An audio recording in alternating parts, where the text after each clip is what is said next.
Oh, what's good? We back, y'all. What the fuck y'all day like today, man? But anyway, go get straight into this video, bro. Daughter lead police to her father's deadly murder rampage. We finna find out the fuck going on in this video, man, because he be making some good shit. We finna tune the fuck in. And I'm gonna give y'all my opinion on this shit and let y'all see what the fuck I think about it, type shit, whatever. Make sure you like, sub, comment, share it. Appreciate it for watching.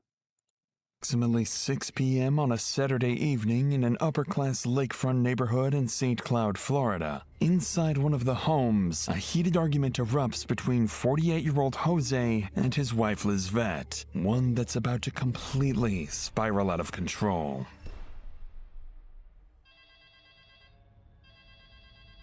(911) What's the address of the emergency? I think my dad just saw one bro.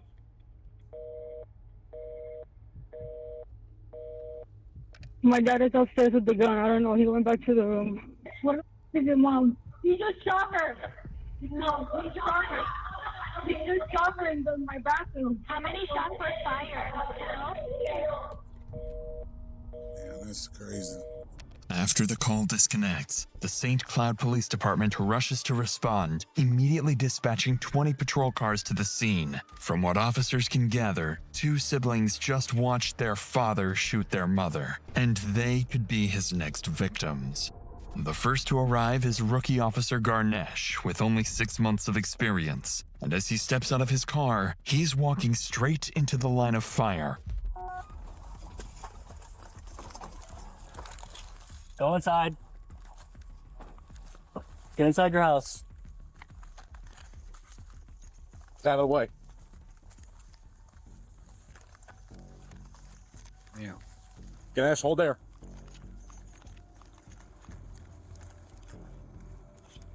Have the 1027 and the neighbor step out and come immediately north. All the way at the corner on the left is going to be the target residence. 1027 is one house to the north. One house towards us. Officer Garnesh and his partner are positioned roughly 70 feet away from the active shooter's house, waiting for backup. Moments later, additional units arrive, along with K-9 quickly surrounding the home from both the east and west. Leading the operation is Sergeant Patrick Mannix. With nearly a decade in law enforcement and awards including Hero of the Year, he's earned a reputation for doing whatever it takes to protect innocent lives. So, knowing a civilian hostage may be critically wounded inside, Mannix understands the clock is working against him. So he quickly devises an extremely bold strategy, completely unaware of the danger he's about to send his men directly into. The sergeant's plan is straightforward, but far from simple. Rush in, take the active shooter by surprise, and get the two children and their wounded mother out, all while ensuring no civilians or officers are injured. But as Mannix and his team approach the house, the shooter inside has a plan of his own. One that doesn't involve surrender, but instead drawing officers into a deadly ambush. Okay, let's move.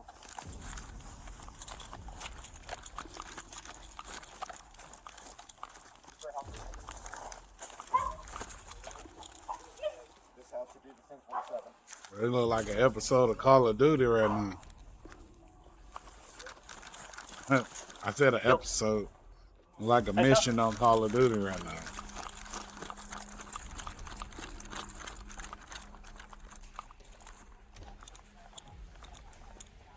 And why it always be the people that stay in neighborhoods like this be just fucking serial killers or psychos? They just kill their wife and shit. And like, brother ain't trying to let nobody out the house. Police Department, make yourself known! Hold on, I think it's the next one. Shots fired!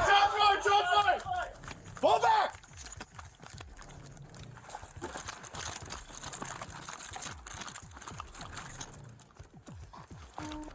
Sorry, can you make sure I don't have any blood on me anywhere? Because he's shot at me. I didn't feel anything, but all right.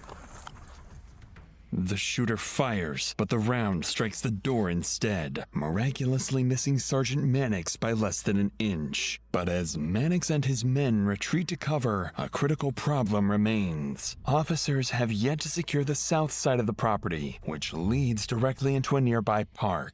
However, rushing over there now would expose them to gunfire from the numerous windows surrounding the home. So, faced with this reality check, Mannix is forced to rethink the strategy from the ground up. With tension rising by the second, SWAT finally arrives on scene along with a sniper and a drone operator, giving Mannix his best chance yet to contain the shooter. And, as fate would have it, the most dangerous assignment, securing the back of the house, falls to Officer Garnesh. So with a wounded mother and 2 children still trapped inside, I would have this hopped rookie out the window. officer is about to face the most dangerous moment of his career. So go to the back. Go to the back. Would have drugged my ass out the window. Come on. Go with him, hold on.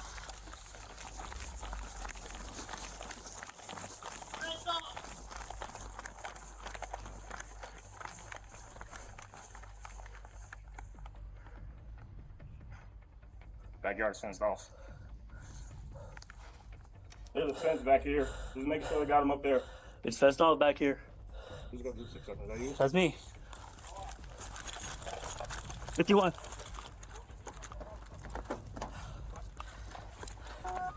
Resident 2760. This is the St. Cloud Police Department. Come out with your hands up. I'm gonna duck down here and cover the I don't like standing right there. Yeah. This is the St. Cloud Police You take your Department. top? Yeah. Come out with your hands up. You just hold low like that.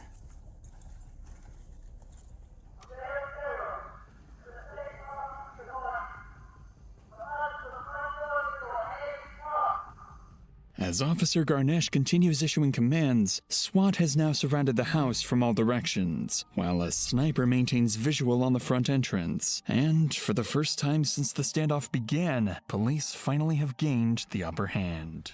With the standoff closing in on the 1-hour mark, one officer decides it's time to deploy a drone, hoping to locate both the shooter and the wounded Damn, victim they was out inside. there that long? But what seems like a smart tactical move is about to escalate the standoff even further.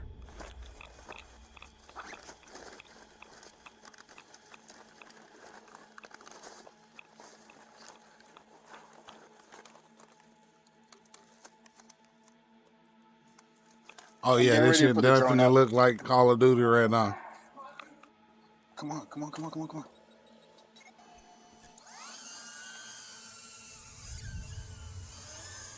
You see him? Oh yeah, he's in the hallway. He shot the drone. He's all the way down the hallway with a light going on a rifle. It looks like a rifle. Hey, don't worry about it. Leave it.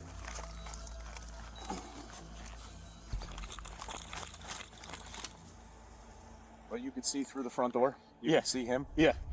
Despite successfully locating the shooter, the drone is shot down, making the suspect even more agitated. Hey, yo, Even he more got aim. concerning, He there ain't has waste still no time been no popping that update bitch on out the the 2 air. children inside He or popped their that injured bitch so mother quick. until now. Suddenly, officers notice movement, and within seconds, the entire scene descends into chaos. We're sending people from the house just north down the street towards you, LT. LT, they're sending people our way. Collective, don't let anybody leave. All right, get coming. Get it, go. Right here, over here, come on. 264 Nautilus being evacuated. Stay right here, buddy, stay right here. Go. We're gonna make sure we get everybody. Go. Get behind the cars, get behind the exit. Imagine you sleeping, the police knocked on your door and told you gotta evacuate because there's a nigga in the neighborhood shooting. Stay with me. Stay behind this. I probably would have joined them and He's started got a shooting rifle, back. okay? You got a rifle? As far back as you can go. Please, just stay Just behind say the he got a vehicles. rifle.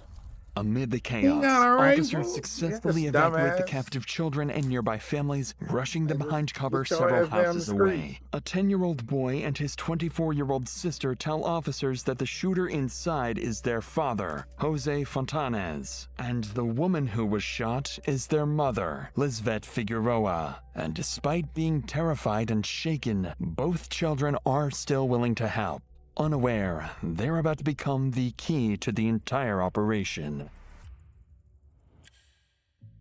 With time quickly running out for the children's mother, Sergeant Mannix shifts his focus towards making direct contact with Jose, hoping negotiators can convince him to surrender before anyone else gets hurt. But interestingly, officers are about to realize the only people capable of reaching the father and finally bringing the standoff to an end are his own children. Are we trying to get that number for him? I keep hearing them. They keep asking for it, but I don't know if they ever came through. I'll find out. Thank you. LT, do you want to put a page out to patrol and have everybody? The officer was telling me, the one that is outside my house, I'm the next door neighbor. He was telling me that if we got his phone number. So who knows Jose Ortega? They are his kids. Okay, does anyone have a number for Jose? Yes. Okay, can I get the number? The procedure should have it. What does your dad do? What is his job? He builds like boats. Okay, how many guns does he have? They have one that's they had a license for. Is it a pistol, a rifle? I'm not sure. It's a Handgun, bigger gun? Yeah, it's a Handgun? handgun. Okay. Yeah, Harrison Arts. Does he have any military experience? no. Thank you. And where are you at? All right, thank you. Give me 1 sec. Stay right here, okay?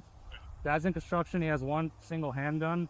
No military, no law enforcement experience. Find a better position. Do we know who should be in the house? They said, I think mom, but I'll double check. Find out who. I've got to know. Man, I gotta get in there to save the lady life, man. It was me and him, the dog, and my mom and the father. Okay, so only people in there right now should be your mom and your father. Yes. Thanks to the rescued children, police have now learned crucial information about Jose, not least his phone number. So with a direct line to Jose finally established, negotiators would attempt to initiate contact, only to encounter an obstacle they never saw coming. If you want to try and make contact, that's fine. I don't know if he'll answer. I doubt. He said mom or daughter said she wasn't answering to him. We'll try, but... Hey, Jose. This is Patrick at St. Cloud Police Department. How you doing? Jose, can you hear me? Oh, English? Okay. Any English at all? Sure. What do you need? You need Spanish? Okay. Un momento, okay? He was shooting at the house. To our neighbors. Does your dad speak any English? He doesn't speak any English. No units on task. I need She done married a crazy ass Cuban. A Spanish person, I meant to say. I can get cologne to you. Just gonna say Spanish. I'll send him now. When we get the next one, let's have them come up and fill here. I'll cover for now. All right. Just as officers believe they're finally making progress, they discover their suspect doesn't speak any English. It was already a stroke of luck that Jose answered the officer's call in the first place. But now, they're forced to wait even longer for Officer Colon, a Spanish-speaking officer, to arrive on scene. While they wait, investigators can't afford to sit still, so they turn back to the children for answers. Because if they can uncover Jose's motive behind all of this, they may be finally able to understand how exactly to stop him. But before we get to that, I used to just keep all my money in my bank account, not really thinking it was possible to grow it. Saving simple. Seven fire, but with these chimed on where officers are about to uncover crucial information that will finally shed some light on Jose's motives. So you two were the only ones in the actual house at the time? Yes. Okay, who called 911 originally? And then I was like. So originally, who was the first person to call though? I really don't know. I just heard. Call kept on failing, so I kept on seeing the call. I Okay, heard. so you two are in the house with mom and dad originally. You guys. That's crazy. They gotta go through this shit because they daddy a I ran upstairs. retard. He was screaming for my name. Huh? He shot him in front of me. What did you see exactly? I saw my mom running, telling him to stop. Him behind there, I don't understand what's going on. I thought it was a fake gun that he was shooting her with. Until I saw her and the blood. She had a trip tomorrow to go to California for work. So I had to do her nails. We were talking, and she was telling me about him fighting, and why he was fighting, that he was accusing her of cheating, like always. According to Jose's daughter, the attack on their mother was the result of weeks of paranoia over Lizvette's alleged affair with her boss. Paranoia that became so intense, Jose had begun stalking Lizvette and even secretly placing recording devices in the home.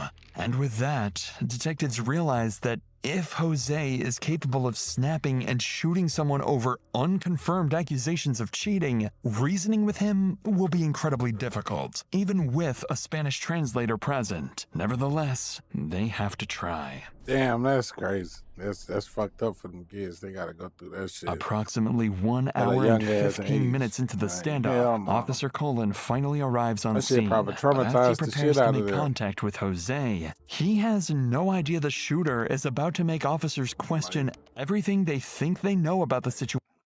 That shit probably traumatizing as fuck to see your mama get killed in front of you, and she trying to run away, and this nigga killed her because he thinks she cheating. Weird ass people, bro. And who they're truly up against. Jose, can you hear me? Jose? Jose, no oye. Jose, soy oficial Colón con el Departamento de Policía de San Clau. ¿Tú estás bien? ¿Ah? ¿Tú estás bien? Yo estoy bien, sí, ¿qué pasó? Ok, pues, ¿qué es lo que está pasando adentro? Get some powder from it again to the west side of Fenty. Take some deep breaths. Do not sound stressed this guy, okay? Yeah, I just really take a breath. ¿Quién más está dentro de la casa contigo? Un nene pequeño aquí. ¿Un nene pequeño? Saying he has a child with him inside. Okay, how old is the child? ¿Y cuántos años tiene el nene? 10. ¿Y cómo se llama el niño de 10 años? Sí. Ok. Ok, José, ¿tú puedes caminar hacia afuera de la casa, donde nosotros? ¿Para qué? ¿Para que me cojan? No es para que te cojamos, es para hablar contigo sobre lo que está pasando porque no sabemos. José, escuchamos algunos disparos. Lo que queremos saber es que esté todo el mundo bien y para cerciorarnos de eso queremos ver a todo el mundo, ¿entiendes? Esta es la televisión que está prendida. ¿Esa es la televisión que está prendida? ¿Qué es lo que tú quieres ahora mismo? No sé, en verdad, no sé, que tengo la mente ida. Sal para afuera para nosotros poder ayudarte, José. ¿Me escuchaste, José? Sí, te escuché. ¿Vas a salir para afuera? No sé, dame un break a ver. Jose makes the bizarre claim that the gunshots officers heard were actually coming from the television inside the house, despite police witnessing him fire multiple rounds. He also insists his 10-year-old son is still inside the home, the same boy officers had just helped escape with his sister moments earlier. It quickly becomes clear that Jose is either desperately trying to manipulate police or is deeply detached from reality. Either way, negotiators don't challenge his lies and instead continue trying to convince him to step outside. But as the call drags on for the next 20 minutes, their worst fears are slowly becoming a reality. Jose has no intention of surrendering. By now, the standoff has begun taking a visible toll, not only on the officers, but also on Lizvette's children and friends who anxiously wait on the street, knowing that every wasted minute could cost the innocent mother her chance at survival. And unsurprisingly, tensions are about to boil over as one of Lizvette's close friends begins confronting officers over their strategy. I'm not telling you how to do your job, but can y'all go in? So there's a whole set of situations we have to follow, okay? But the longer it takes, the longer it's just gonna bleed. I hear you. We have to be careful. Because then if we start having this, he already said he's not coming out until you guys kill him. Okay. Okay, can we get an ambulance now? Yeah, we're gonna have Please. Yes. I understand. Please. So, mira, escúchame. So, tenemos que cerciorarnos que There's podamos. nobody else in there. I promise you. I just need somebody to get there. She's understand. bleeding. But take a breather. Just take a breather, okay? She's bleeding on the stairs, and the longer it takes it, the less the chance she has. However, think of it like this, right? Let's say he brought one of his buddies and had him away in there, and if we did, right? We don't know that for sure. If he could have, and if say he came along, he was coming in. I understand that, but we don't know that. We everything we base off of. Start sending officers to save her. Now they die. It's gonna be a whole other battle just to get her out now. As officers desperately try to calm the furious crowd, negotiations with Jose appear to be going nowhere. So Mannix begins coordinating tactical preparations for the worst-case scenario. Fucking taking y'all so fucking long. Like it shouldn't take y'all that fucking long if somebody been shot in a fucking house and y'all just sitting outside talking about a plan to negotiate with this motherfucker. Like, if y'all don't unalive his ass and move on about y'all day, like, the fuck? Increasingly restless inside the house, and with no update on Lizvette's condition, a dangerous confrontation may soon become unavoidable. Their next moves must ensure the victim is saved, no officer is injured, and ideally that the suspect is taken into custody alive. Hey, with the three of us here, let's go over assignments in case he does come out. Okay. Because we are contact here. Yep. All right.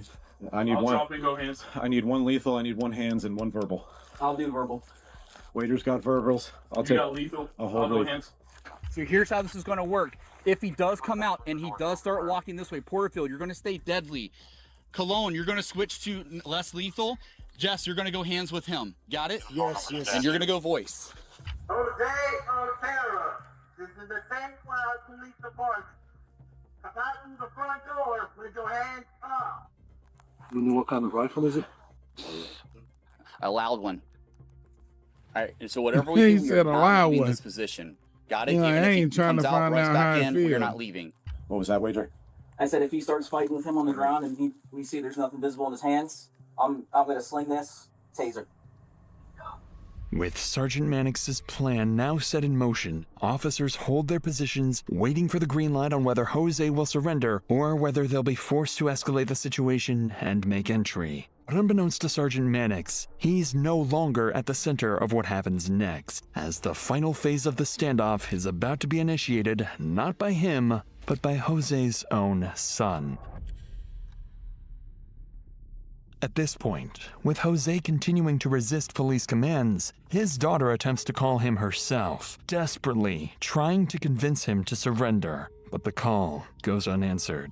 Then Jose's 10-year-old son tries calling him, and this time, the call connects. The father and son speak for several minutes before Jose suddenly hangs up. Although it's unclear exactly what was said, moments later, Jose calls officers back with an update they never saw coming. José, ¿me oye? Oficial Colón otra vez. Ok, ¿estás bien?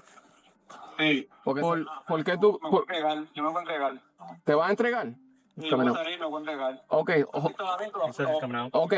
José, hazme caso. Cuando salga para afuera, sal con las manos arriba, ¿ok? ¿Tengo la pistola aquí? Deja las pistolas ahí mismo. Yeah, vas a salir por la puerta de frente sin armas, sin nada, ¿ok? Si te puedes quitar la camisa, mejor todavía. Against all odds, Jose suddenly says he's ready to surrender. With adrenaline racing for everyone on the scene, officers hold their position from all directions, while the sniper watches over the front entrance, anxiously waiting for Jose to emerge. But after everything that's happened, police have no way of knowing whether he's telling the truth or setting up one final ambush. Only wager on verbals. Let them know that. Only wager on verbals. Only wager on verbals. Stay off PA once he makes his exit.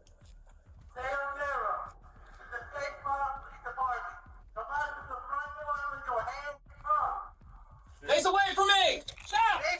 Stop! Hey, get it off!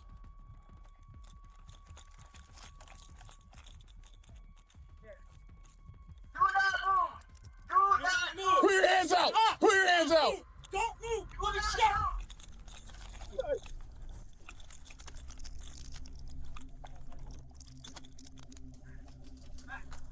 You're gonna get shot!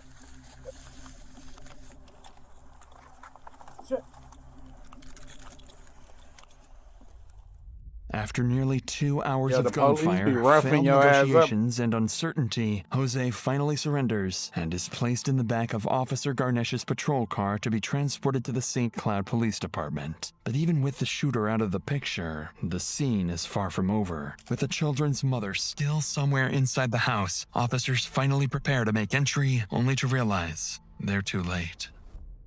As officers move through the home, up the stairs, and into the bathroom, they make a devastating discovery. The children's mother, Lizvette, lies deceased beside 5 spent 9mm casings in a pool of her own blood. Standing beside her body, officers are left wondering whether they could have done things differently, and whether entering sooner might have ultimately changed the outcome.